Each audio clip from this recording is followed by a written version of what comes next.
Hello everyone, and welcome to today's webinar. We're still joining people. I might suggest to wait for another minute, uh, but yeah, just time enough for me to thank you all again for coming, for attending this very special webinar in partnership with Lloyd Register Foundation. And I want to also thank very much all the panelists, and I will introduce them in a bit. Let's give it just 30 seconds.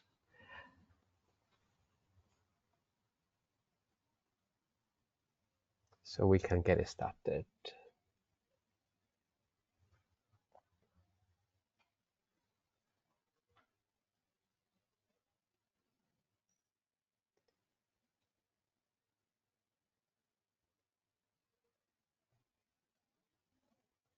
Good. Well, let's get started. I hope my colleagues, the panelists for today's webinar are ready. Well, again, hello everyone, and welcome to today's webinar on the World Risk Pool Resilience Index and what it means for disaster risk reduction and for civil society organizations in particular. My name is Marcos Concepcion Raba, and I'm the Executive Director of the Global Network of Civil Society Organizations for Disaster Reduction. Well, we are delighted to be partnering with Lloyd's Register Foundation on this webinar. We'll be hearing all about the World Risk Pool data from them in a moment. As you all know, GNDR believes that a world in which everyone works together to strengthen the resilience of people most at risk and prevent hazards from becoming disasters is possible. And this collaboration with Lloyd's Register Foundation and the data that they are producing is key to achieve that aim. But before we started, I would like to go over a few housekeeping items so you all know how to fully participate in today's event. Firstly, you have likely joined the presentation using your computer's audio system by default. If that works for you, perfect. But if you would prefer to join over the telephone, just select phone in the audio panel, and dial-in information will be displayed. Secondly, you have the opportunity to submit questions to the panel at any time during the presentation or during the panel discussion by typing them into the questions panel and of the control panel. We have 20 minutes set aside to answer questions at the end. So yeah, we will have time for all of you to participate. As you can see, the webinar will be structured in three main moments. The first one we'll see right now. Aaron Gardner will make a presentation about the World Risk Poll, and then we will have a discussion with the panelists, a very interesting discussion with all our panelists, and then we will have 10 more minutes to hear from you and to open the conversation to everybody. But I would like to introduce our panelists and presenters, starting with Aaron Gardner. As I said, he's data and insight scientist at Lloyd's Register Foundation, who will shortly be giving us a presentation on the World Risk Pool Resilience Index. Then we have with us as well Genti Kirschwood, Head of Global Risk Analysis and Reporting at the United Nations Office for Disaster Risk Reduction, UNDRR.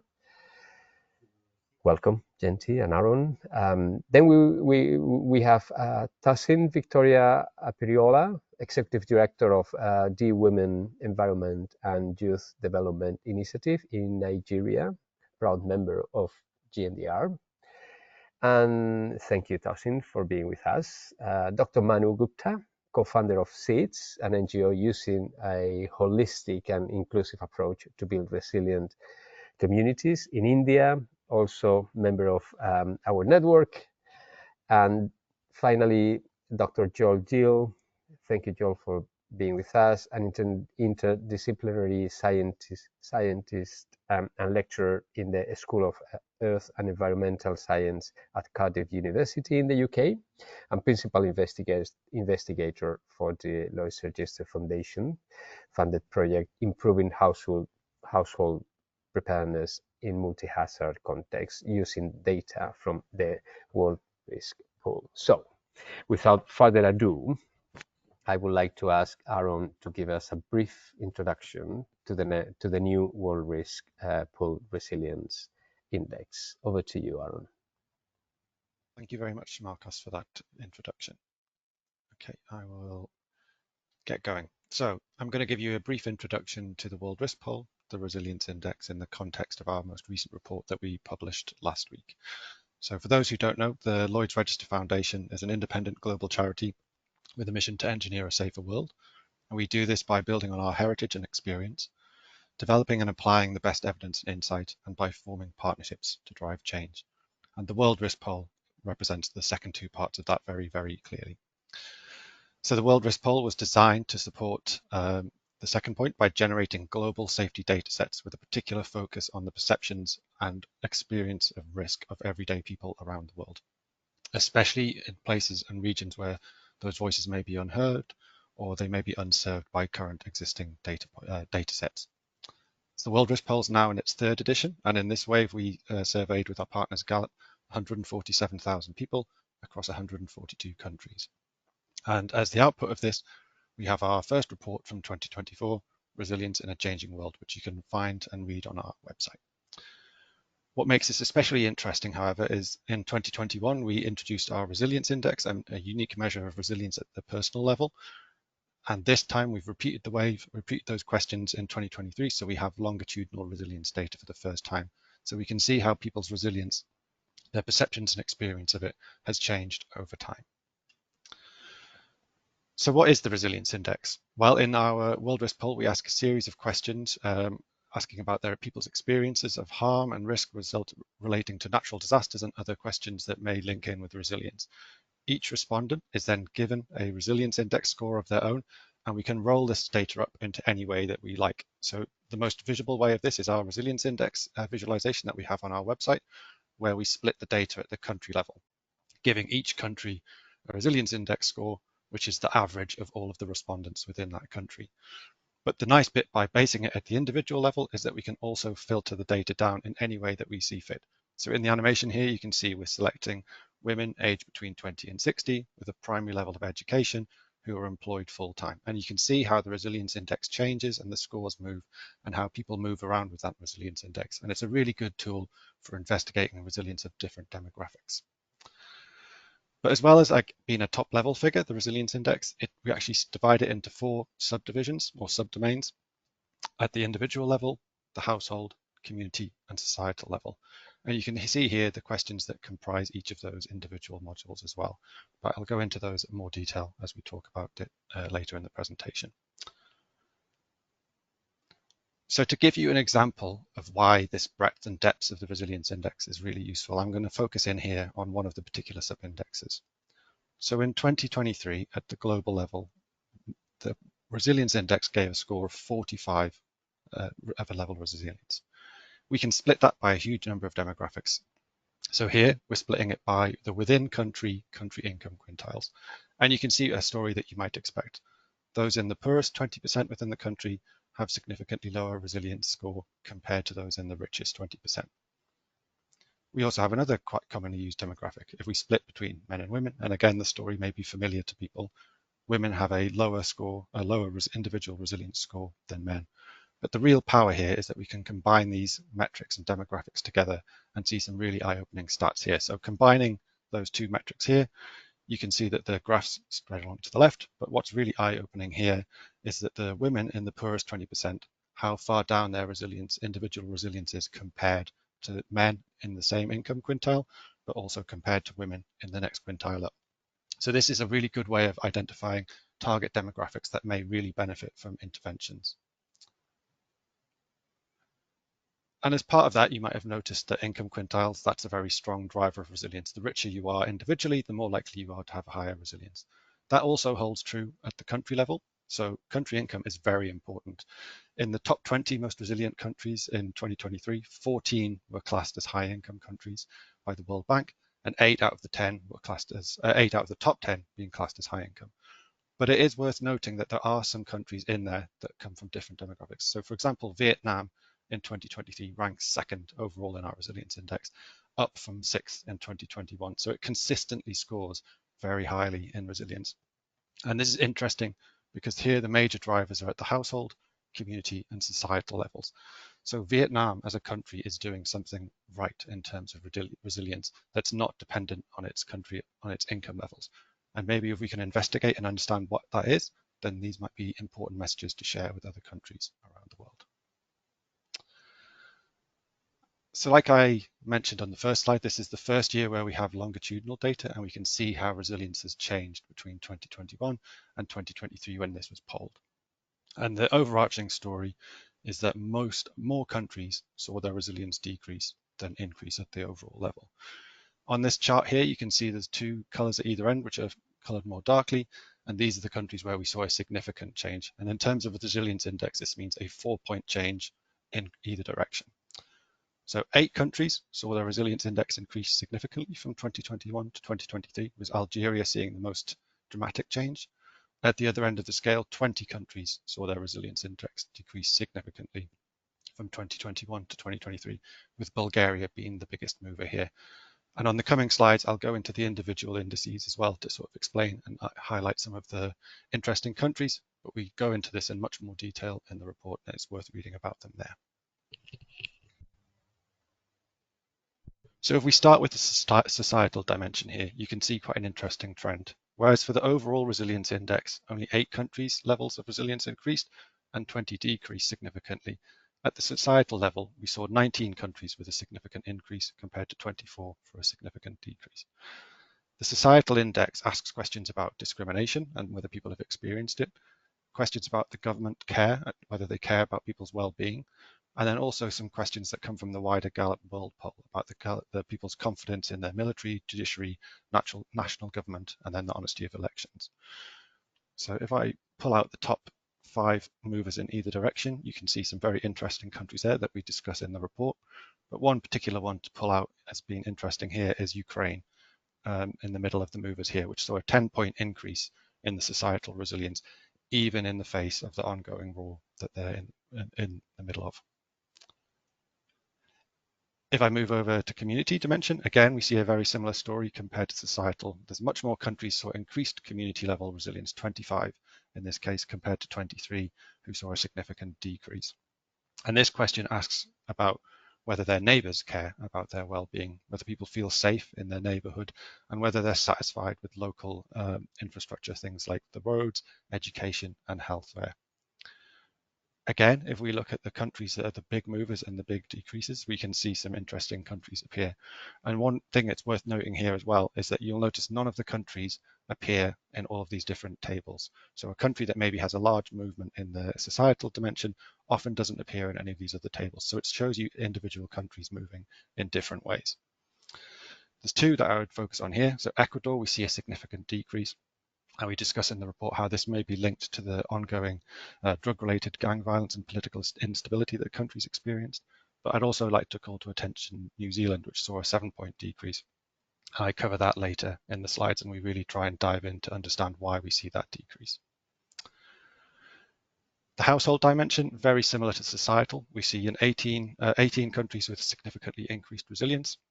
25 with significantly decreased resilience between 21 and 23. And this question here, we ask about a household's financial assets. How long do people feel that their household would be able to survive if they lost access to income? Whether the household has a disaster plan in place that is known by all the members of the household over 10, and then what sort of communications the household has available, whether they have internet access, whether they have a mobile phone. And this comes in later, as it's a really important question as an individual aspect to tie in with other factors of resilience. And one country in particular I want to call out here that we will talk about later on is Morocco at the second bottom, where you can see an 11-point reduction in the household resilience. And then finally, and most strikingly, we move on to the individual dimension. So here we only see 5 countries where people's feelings of individual resilience increased significantly between 21 and 23, but we saw a massive decrease of 42 countries. So over a third of the countries that were polled in the 23 wave saw a decrease in people's feelings of individual resilience. And the questions here that we ask are related to whether people feel like they can do anything to protect themselves and their family in the event of a natural disaster, whether they have feelings of agency. And then we tie this in with a few other markers such as education. And once again, we can see some very dramatic changes. It's worth pointing out here as well, especially if you look at the most on the right-hand side, the resilience point change that we see. The differences, with the exception of Algeria, are very small in the positive movers, whereas for those who've seen decreases, they're very, very large decreases. And again, calling out Morocco in particular, which went from an already low value of 39 for individual resilience to an even lower value of 24. So Morocco, I've said we're going to talk about this, and we can see the data split down here, the 21 data moving to 2023. We can see that overall drop in the resilience index and that significant drop in the individual and household levels. We see small changes in the community and societal levels, but they're not within the levels of significance, so we shouldn't really focus on those too much. But what could be driving this effect? Well, on the 8th of September in 2023, a 6.8 magnitude earthquake hit Morocco. The polling for this wave of the data happened on the 14th of September to the 18th of October 2023. So by the time of polling, nearly 3,000 people in the country had been confirmed as casualties and over 6 million people were impacted. So this is very fresh in the mind of people when we're polling them about these questions. And importantly, whilst Marrakesh was impacted and there was a large level of harm there was also lots of isolated areas were heavily impacted as well. And there were significant difficulties in getting aid to these people who were affected. So with that in mind, perhaps the changes that we see make sense. And then we look at the actual individual sub-questions that drive some of these indices, we can really see this effect. So the question here on the left, we asked people if they felt they could protect themselves from a disaster, and this forms part of the individual sub-index. And we can see a 31 percentage point increase in the number of people who said no. So feelings of agency have significantly dropped for the population of Morocco when we polled them. The next question is asking about government care. And here we can see there was a significant increase, again, 18 percentage point increase in people who said that they felt the government did not care about them at all. So 2 very stark changes there, showing how people felt that the government was responding to the disaster and also how they were able to cope with the disaster or a future disaster themselves based on their recent experiences. But perhaps there is a small silver lining in the data here, the question about neighbours caring a lot. Here we see an 11 percentage point increase from neighbours caring a lot. So perhaps the story we can take from that is that the community stepped in here, and maybe this gives us a focus point of where we should maybe try and build resilience up. Building it at the community level can have important effects at the country when we roll it up then to the country level. So moving on to another example, and this is a similar example to Morocco, but it shows the data in a different way, and it shows the real power of the World Risk Pool, how we can drill into the data. So between 2023 and 2021, New Zealand saw a 3.5 point reduction in its overall resilience index. We don't have to look at the country level though, we can look within countries. So if I do a simple split of New Zealand by the North and South Islands, we can see that there's a 4.1 point reduction in the resilience index in the North Island and a 1.9 point reduction in the South Island. But we can take that even further and look at regions within there. And here we see some very stark differences. Auckland there up the top left, marked with a 6 point reduction in resilience index, Wellington, slightly further south, but still on the North Island, we see a 3-point reduction in overall resilience. And then on the South Island, the other large population area, Canterbury, it was flat between the waves. And again, we can link this with a couple of very specific events. So on the 27th of January in 2023, the anniversary weekend floods hit the North Island particularly hard. You can see on that overlay map just to the left, that purple area represents a 400% increase in anomaly rainfall for the period, with certain areas around Auckland receiving over the monthly level of rainfall within a few hours. This led to severe flash flooding, landslips, and power cuts across the North Island.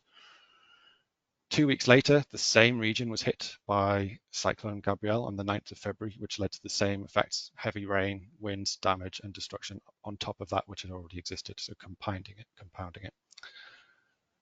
And the polling for the World Risk Poll in New Zealand started in July the 20th to September the 12th. So these events, whilst not as fresh in mind as perhaps for people in Morocco, were still going to be fresh in mind for people as they were polled. So what's really interesting then is the changes in these individual sub-indexes that we see at this regional level. Auckland, which was hit the hardest, we saw big drops in the societal and community levels of around 9 and 10 points, with smaller reductions of 1 or 2 points at the individual level. Wellington, which was still affected by the disaster, but perhaps to a lesser extent, we saw societal and community reductions to a smaller scale. And again, the individual and household levels remained flat. But what's very interesting is Canterbury at the South Island, which was relatively unaffected by these events. They also saw a significant drop in the societal resilience index, a slightly smaller level at the community, but very interestingly saw a large increase in people's individuals' feelings of agency and resilience. This represents an ideal area to investigate further, but one potential reading of it is that when something affects the country, this affects the societal resilience index across the whole country. People see how the government responds and they feel like the government would respond the same way for them. But perhaps their individual perceptions changed based on seeing what other people experience. Perhaps they change their plans, or they make plans that didn't really exist to deal with the same disaster that their country people are experiencing. Okay, and skipping onto this complex looking slide, this is all of the countries in the World Risk Poll graphed out. You don't need to focus on the individual dots. That purple line running through the middle is the interesting bit. On the y-axis, we have the percentage of people who believe they could protect themselves from a future disaster. So as it increases, the number of people who felt that increases. And then on the x-axis, we have the percentage of households where all members over the age of 10 know a plan for a future disaster. And you can see there's a really nice correlation running through that group of countries. But what's particularly interesting are those 3 countries up at the top right: the Philippines, Vietnam, and Cambodia. So they have a high level of people where there's a disaster plan in place, but they also have a high level of people where they feel that they could protect themselves. So this correlation between feelings of agency and being able to deal with a disaster and having a plan seems very strong, and it's maybe something that we should investigate further. And the very last bit before I hand back over to Marcus to lead the Q&A and the roundtable is just to show some of the evidence of how we can use this resilience data really quickly and impactfully. A lot of the outputs from the World Risk Poll are by their nature quite long-tailed because we need to fund things and see the impact develop from them. But one thing where we can very quickly link in is this early warnings for all. This is a UN program to basically show that getting early warnings out there to as many people as possible is a very clear way of reducing the impact and harm from disasters. We have many of the early warnings for all target countries listed here, and you can see that the number of people who experienced a disaster and then received at least one form of early warning is very varied across those countries. We have Mozambique at the top with 83% and Ethiopia at the bottom at 23%. If we look at the global level, people who experienced a disaster, nearly a third received no warning. But there's some very interesting action points that we can get from here. Out of those third who did not receive a warning, 3/4 of them own a mobile phone. So does this provide a clear action point? Should that be something that we're focusing on? But just as a word of warning to go down that approach, we can also see what type of warnings people are receiving. So this chart here shows the percentages of people by age group who received a warning by social media.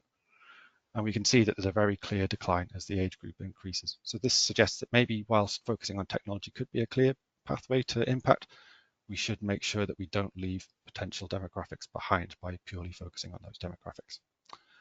And with that, I will hand over to Marcos, who's going to lead the panel discussion. Thank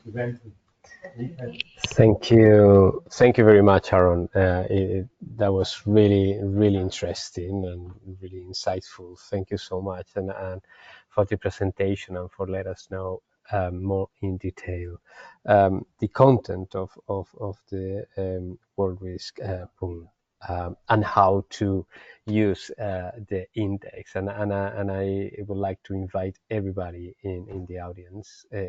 All of our members to go to the website and work with identify their own countries and try to work with the index tool because it is really really interesting. I just wanted to take a minute to highlight the policy implications or the recommendations of the report and how relevant they are. You finalized your presentation mentioning early warning for all initiative, and I think it was really interesting to see in the report um, significant inequalities remain in access to early warnings, how these inequalities still remain there. So according to the 2023 poll, 30% of people globally who experienced a disaster in the past 5 years received no warning, which is really, yeah, it really uh, I was going to say embarrassing. But again, this is one of the aspects in which, logically, thanks to this report, we can try to advocate for. Another aspect is about focusing in the most vulnerable demographic groups in different countries, and it seems we knew that, but women and people over 50 are the most vulnerable groups, and I'm pretty sure that Tassin or Manu they will corroborate that.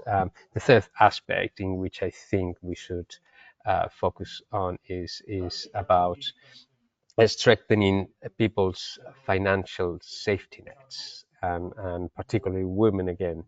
Uh, Variables to be most strongly associated with resilience, of course, are age, but also employment status and household income. So how to, keep pushing in that direction in trying to strengthen people's financial stability.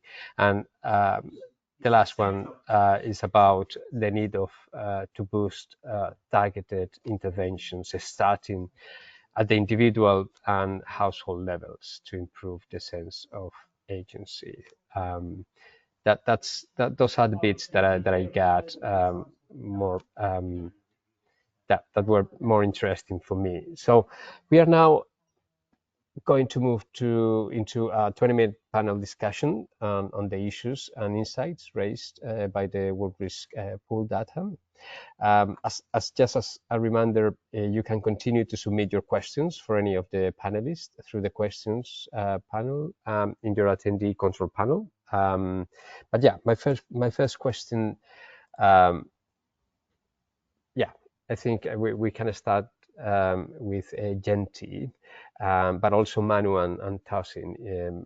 I would like to, at global level, we are seeing this drop on the individual resilience dimension of the index, driven by a reduced sense of agency in many countries. What do you think explains this? What are the consequences for disaster risk reduction, and how do we reserve it? Gently, please. Yeah, thank you. It's a great question and also a great survey. I mean, it's so interesting to have so many different voices globally about what are their perceptions of risk. But it's also very clear, I think, that we're really living in a global world now, and you've got much more interconnected risk. You've got much more global geopolitical risks intersecting with more frequent and intense climate related hazard events, some of which are becoming disasters. And we're seeing, I think, many more cascading impacts the situation in Ukraine causing changes in food prices in Africa, or the consequences of COVID, which is essentially a health emergency, having consequences across every sector. And so, in that sense, I think it's quite natural that with this sense of interconnected risk and this sense that we all live on a small planet, for individuals, they may feel a feeling of like my individual agency and my individual ability to reduce that is decreased. At the same time, I think that perhaps risk and that interconnection is in fact an opportunity, because what we can also see is the ability to, for example, increase access to early warning systems or increase access to technology transfer and learning. So I really hope that we can take this as a sort of learning point about, let's try and understand where those cascading impacts are, where those systemic weak points are, and what kind of circuit breaker actions we can take to build resilience early on and actually prevent those hazard events from becoming disasters, and really restore that sense of individual agency. But I'd love to hear Manu's thoughts from the community perspective, because of course that's really where the real work will come in. Yeah, I was gonna thank you, Genty. I think you're right, but I also wanted to hear from Manu about this question. Please, Manu. Yeah, thank you, Marcos. And I join Genty in really congratulating Lloyd's Register Foundation for actually carrying out this survey. Honestly, I had not seen it before until I was introduced this year around, and I've been reading and rereading this all the while, looking at some very interesting insights that have come from around the world. To your question, which is a very important one, we always knew that individual resilience and the uh, the sense of agency, is very closely intertwined. We saw that in the COVID times when there was lockdown everywhere, and somehow people were feeling helpless. There was no sense of agency there, and we could see the helplessness that was very, very apparent in the societal systems. Um, in some sense, it also showed us what is possible, and what is that whole, revelation actually leading us to. And we've seen that because there were these prolonged periods of lockdown, and people started to look for resilience from within their own locally available resources. And we saw locally led action taking place with locally based supply chains, values getting created through interactions within small neighborhoods, within local communities. And I felt that it only proved that if people do have agency in the normal sense of in normal times, that is, times like these, the sense of agency can actually really have a multiplier effect on individual resilience. And so I would imagine that how we enable locally led action, how do we enable that sense of freedom, that sense of choice, that sense of self dignity among local communities, can really be a very strong driver for building resilience at individual level. Marco. Thank you so much, Manu. You highlighted one of the terms that we at GNDR we like the most, and we advocate for, which is localization. And I do agree with you that that link is over there. However, something else we see from the pool globally is this relationship between increased household disaster planning and an increased sense of agency, which um, I would like to ask you, Joel, which way round does this relationship work, and what opportunities does it offer to improve resilience? Thank you, and I'll also add my thanks to Lloyd's Register Foundation for this fantastic piece of work, and to GMDR for facilitating this webinar. So I think this is a bi-directional relationship. People need agency to generate a plan in the first place, and a plan will help to solidify that agency. The first step, not the only step, in moving from confidence to outcomes. But crucially, the report also notes that in Southeastern Asia, a region where the highest percentage of households had plans for future disasters and where people felt most confident in taking measures to protect themselves, there's a strong emphasis on disaster resilience through large-scale initiatives from the Asian Development Bank, the World Bank, the Association of Southeast Asian Nations. And I think what this demonstrates is the interrelationships between individual, household, community, societal resilience, and the importance of preparedness at all levels.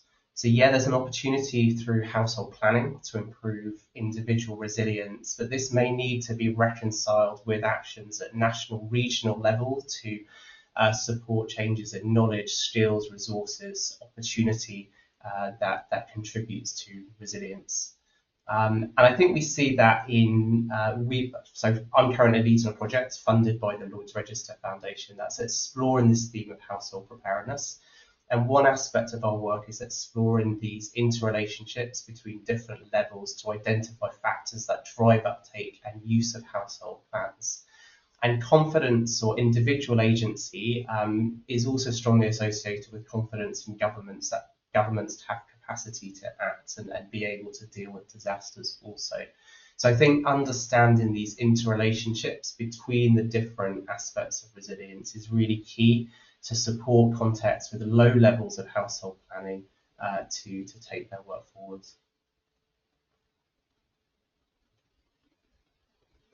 Thank you so much, Joel. I would like to go back to Genti and also trying to get your thoughts about the fundings of the report. So looking at the data on early warnings, and we are a long way from early warning for all, particularly in regions such as Central and West Africa. What do you make of where we are in terms of progress on warnings, and how do we close the gaps that remain, ensuring both that warnings reach everyone who needs them, and critically that those warnings are then acted on? And Tosin, be ready, because I would like you also to respond to this question.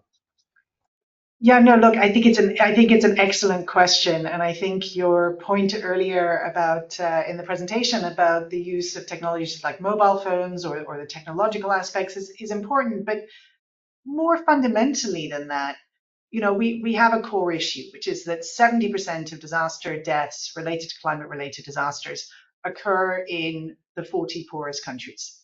And I think there is a real issue there. We need to be investing in early warning systems globally to really create resilience. And that's core to the SG's call under the Early Warnings for All initiative that everybody on the planet needs to be covered by an early warning system by 2027. And the issue of looking at the poorest countries is not always an issue about capacity, but it's an issue about getting the right kind of risk and understanding pillar in place, getting the right sort of observation systems in place, getting the right sort of investments in linking that to community-based action. It's really creating that ecosystem. But at the same time, in a world where often weather observation, monitoring networks are weakest in many of the countries that need them most, there is a sort of fundamental global common good in this to make sure that we fill that gap in monitoring capacity, and then we create that global network that can improve both the global data but also the national level data, and then we use that same data and analytics to really be able to get local level warnings moved and used. At the same time, we also need to get much more tailored in understanding who's using them and in which formats. And I love some of the questions in the survey about that. I love some of the analysis, for example, around gender aspects, that, for example, women are much less likely to get early warnings from an official source.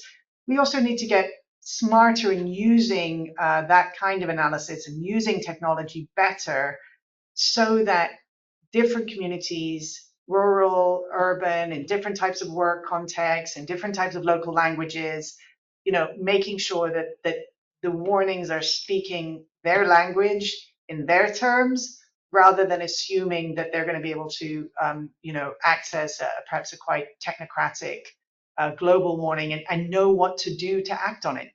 At the same time, communities do often have really good mechanisms. They often have local early warning systems. So we also need to make sure that they're speaking in line with those indigenous knowledge networks, rather than being seen as something outside of them.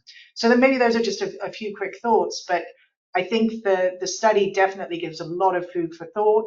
And I've already noted that colleagues have been in touch from that early warning program saying, yeah, we'd be interested to understand a little bit more behind this data. So I'm excited to see those connections made, and to see what we can do to really build action based off the perceptions. So thank you.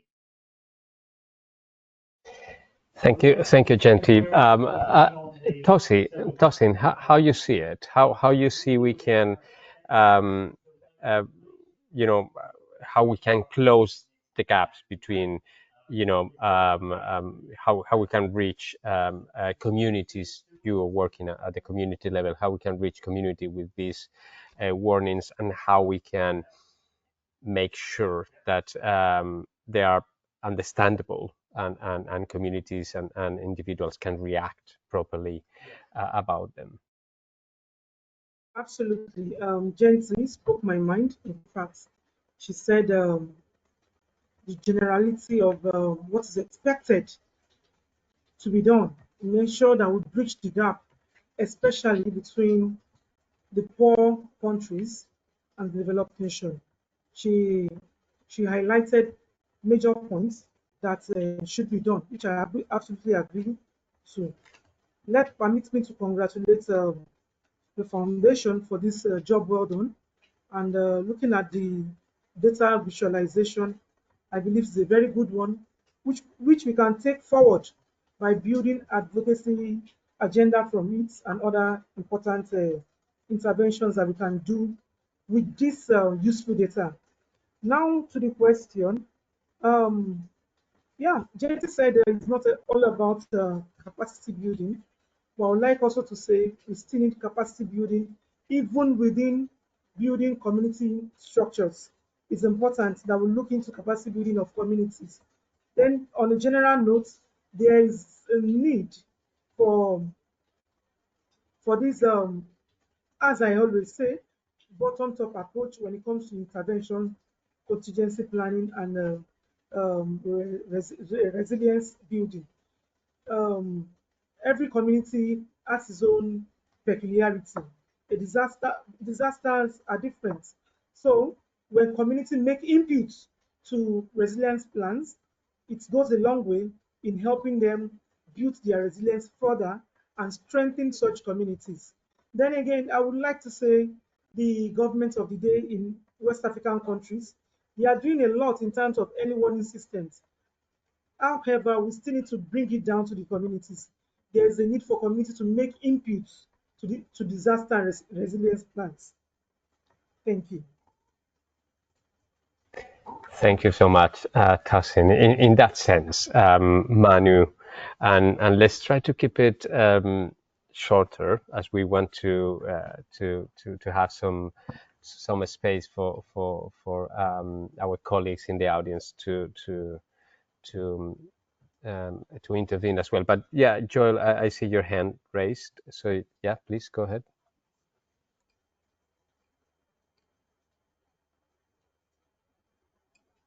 You're muted. We cannot hear you. You're on mute. Yeah. Sorry, apologies. I just wanted to flag the importance of trust in the development of early warning systems, because I think this is something where the data from the World Risk Poll can be incredibly helpful. There's a very good report by the Risk Informed Early Action Partnership, beyond the states, identifying the crucial roles of non-state actors in the early warning, early action value chain.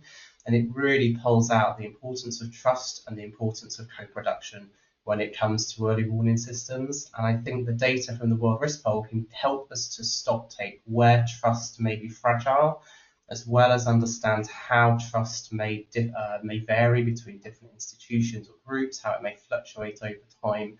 And I think that independent health check on collaborations and the effectiveness of those collaborations can be really helpful for informing the actions that we need to strengthen trust when it comes to going beyond the warning to the warning that leads to action. So I just wanted to flag that, because I think it's something where the World Risk Poll data is really valuable.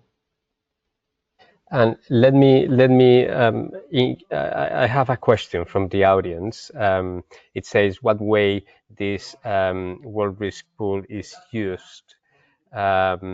useful to grassroots civil society organizations tackling disasters. And let me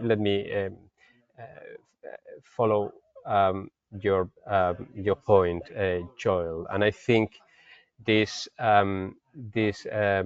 report and all information in this report could be very useful for civil society organizations to enrich data that they are collecting, for example, through views from the front line methodology, to be able to advocate locally and regionally to improve local and regional early warning systems and also disaster risk reduction plans. And I think it's perfectly compatible. And this kind of information, this level of data, bring that trust to be more impactful in advocating. But yes, Dustin, please.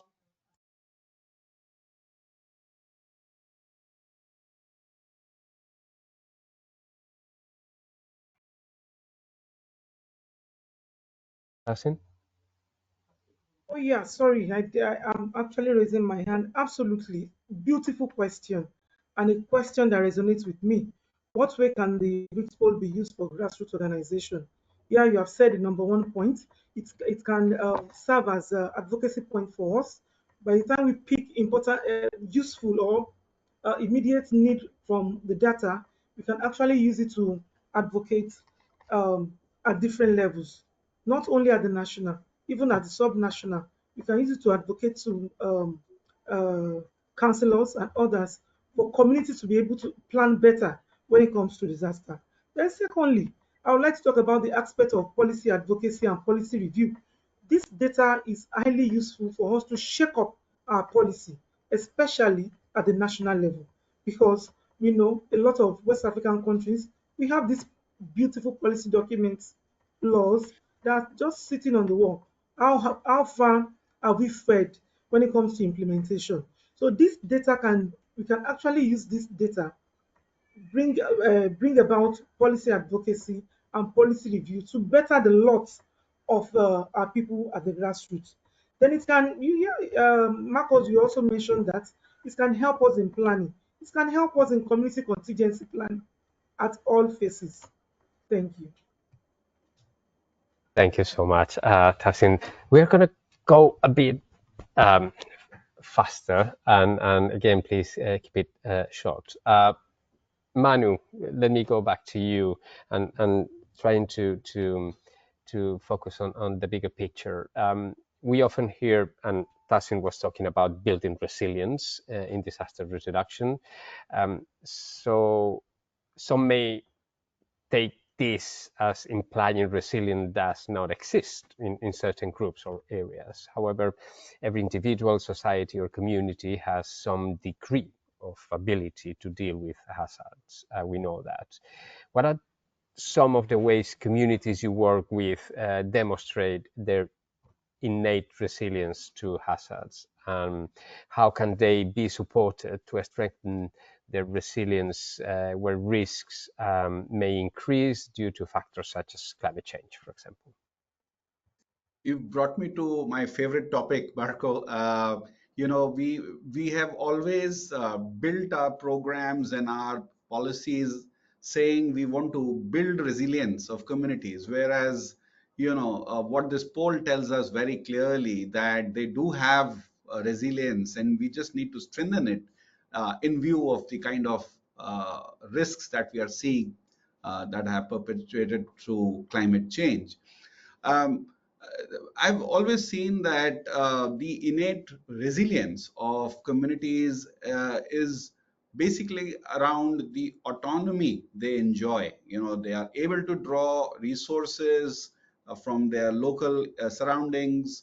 They are able to depend on each other, which means they have very strong social capital, and they have learned from their own ancestors and from their own traditional knowledge systems about how the communities have fared in times of disasters. Now, all we need to do is, in terms of program design, we need to look at how do you strengthen that resilience of communities, and that could be through simple dialogue and mutual learning around better practices. We do a lot of home building, and we realize that traditionally people have built homes that are resilient to natural hazards. But with the new risks that are there, they perhaps need to do a 10% more, a little top up of engineering efforts, of retrofitting efforts that can strengthen their resilience against natural hazards. So I think we have to look at that top up policy, top up programming to be able to strengthen their innate resilience, be it in livelihood or in their housing or in their health, education, and other infrastructures. Marco? Yeah, we love that topic. And I cannot be more in agreement with you. My last question to the panelists, and because we have 3-4 more questions from the audience. Genti and Joel, please. But first, Genti. Every 2 years, the Resilient Index gives us a snapshot of how resilient people and societies are right now in the context of current risks. But risks are always emerging and changing as society and technology develops. The international interconnectedness facilitated by low-cost aviation, for example, has made the spread of pandemics such COVID-19 much harder to contain than in many have been in the past. Well, in this context of ever-changing risk, how do we know how do we not just become but stay resilient to new and multiple hazards that may emerge? How you see it? Oh, I think I'm actually very optimistic. I think we have incredible opportunities in front of us. We have ability to put information and good analysis into billions of mobile phones around the world. We have abilities for people to set up warning and action and learning systems that would have been impossible years ago. And the same connectivity that is true, a challenge for a spreading pandemic, is also a huge opportunity in transferring learning about how we build resilience and the kinds of top-ups that we need for a more complex world that Manu was referring to. So I think we need to leverage that, but that doesn't happen without changing a little bit how we organize our institutions. We need much more of a focus on learning. We need much more of a focus on speeding up feedback loops, on getting much more participation, and also in really fostering agility and flexibility in systems. Yeah, the top-down, thinking and waiting for the decision from above is not going to be effective in a world where we need more, where we have, more unexpected, more volatile, and more unstable disaster profiles. But at the same time, we just need to start aligning those tools and really put a focus on learning and use every disaster as a laboratory for a forensic analysis of, okay, what do we do better next time, rather than, you know, a focus on blaming people or a focus on despondency, because we don't have time to waste on those sorts of issues. Thanks. Thank you, Genti. I mean, Joel, you dedicate your life to learning. How would you approach to this question, to this aspect? I think this is really at the forefront of where lots of current research is in the disaster risk space. So what you've described is this dynamic, complex, multi-hazard perspective, multi-risk perspective, and you know that understands that there are changes in hazard, exposure, vulnerability, that these terms interact with each other, and that generates a set of complex risks. But at the same time, when we have things like national risk assessments, they're very static. They give us a very static perspective on risk. Similar with risk management plans, they tend to be very static as we see things in the status quo.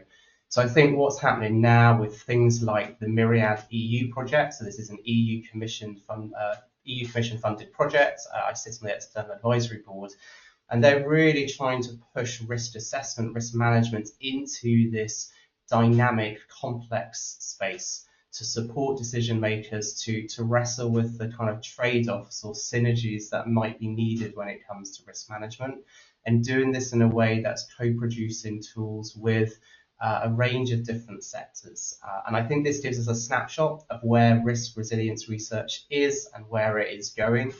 Co-produced research with a range of different sectors that recognises this complexity and seeks to support decision makers to work within that complexity space to improve resilience. Thank you so much. We have a question from the audience, from Aaron Mackenzie. A question for Aaron. It says, have you found significant differences from year to year in the sources that people reported as trusting most to receive information on a disaster? That's a good question that I was going to get to at the end. That question wasn't actually repeated in 2023 as it doesn't form part of the resilience index. So it exists in our 2021 dataset, which is still available. But we should hopefully be running that expanded resilience module in 2025 again with a refined question around trust of data sources. And that should be repeated in that module then.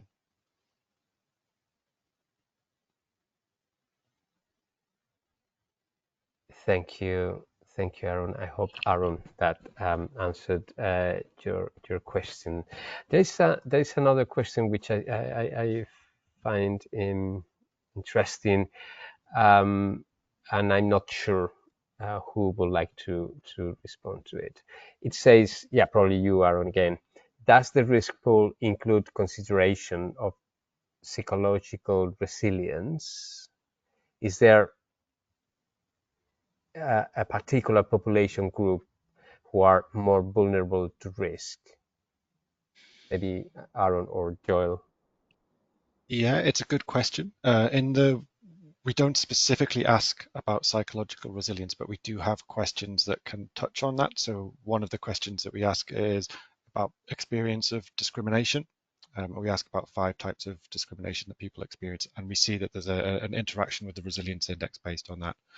Another question that we have that will be published in one of our later reports asks about people's worry and experience of experiencing personal harm from their mental health.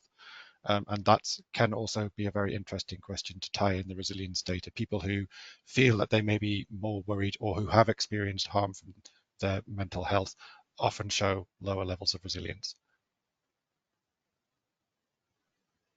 Joel, last word if you want to add something, because it's time to wrap up. Okay, well, thank you so much, everyone. First of all, of course, Lloyd's Register Foundation to partnering with us and to help us in making sure that GNDR members can access to their report and to all data included there. But I also wanted to thank you guys, the panelists, very much. Aaron, of course, not just because of the presentation, because all the great work that you and your team did in working on this report. Genti, thank you so much for being with us. The special relationship we have with UNDLR is always it is always a pleasure to have you here. Same thing with Joel. It's been great. Thank you for all your insightful reflections. And Tassin and Dr. Manu for being with us, representing our membership and bringing the realities of communities and civil society organizations. Thank you, everyone. Thank you very much, everyone attending to this webinar and for sharing with us. Well, nothing else from our side, nothing else from GNDR. A special thanks also to Ed and the team in the Lloyd Register Foundation. Well, nothing else. Thank you, guys. Can I Thank take you over and too. just do a very so quick much. wrap up as well? Thank you. Just on behalf of the foundation, just to thank you, Marcos, for your excellent facilitation and the panelists for attending. And then just on the slide that's up on the screen, so you can go to our website to read the report, explore the country overviews to get your insight into your country's specific resilience. And then the data is freely available to download and use. So it's there on the website, you can download it. If you're not that data savvy, we also have our data explorer, so you can really dive into the data and play around and find interesting stories there. And then finally, please get in touch if you have any questions about anything we covered today or the World Risk Poll in general. If you use the data, please tell us how you're doing it. We'd love to hear those stories. And then if you'd like to discuss partnering with us or funding, there's information on the website. And I think this last bit ties in with one of the questions that's in the audience. We've got a really great example of how we're using this data with the project called Disaster Risk Reduction for Africa. So please search for that on our website, which is funding ICLEI Africa to really target resilience in urban areas in very specific regions. I think that's a really good example of how the resilience data can be used on the ground. So, thank you. Thank you, everyone.